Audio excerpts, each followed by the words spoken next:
नमस्कार दोस्तों।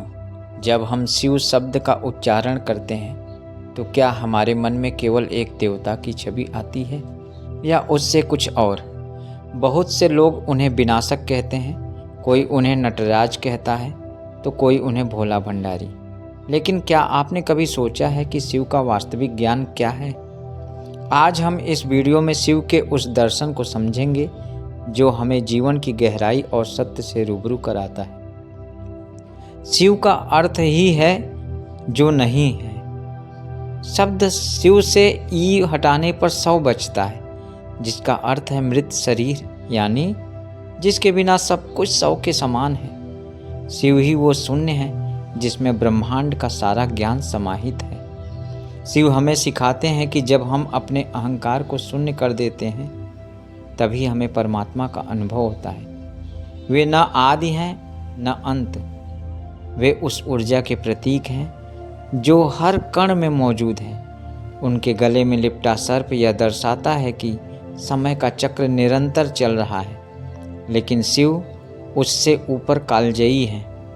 शिव की तीसरी आंख के बारे में तो आपने सुना ही होगा, लेकिन क्या आप जानते हैं कि यह तीसरी आंख क्या है? यह बाहरी आंख नहीं है, यह है अंतर्दृष्टि या ज्ञान की दृष्टि।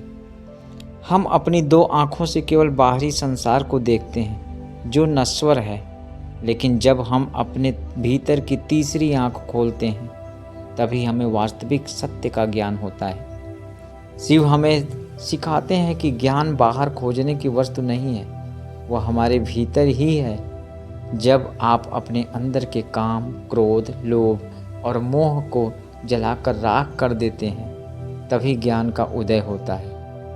समुद्र मंथन के समय शिव ने विष पिया और उसे गले में धारण किया। यह कहानी केवल एक कथा नहीं है, यह हमारे जीवन का सबसे बड़ा पाठ है। जीवन में जब भी नकारात्मकता, दुख या विष आए तो उसे फैलाना नहीं, बल्कि उसे अपने भीतर पचा लेना ही नीलकंठ बनना है। शिव का ज्ञान हमें सिखाता है कि जो व्यक्ति दूसरों के लिए विष पी सकता है वही समाज में अमृत बांटने का अधिकारी है।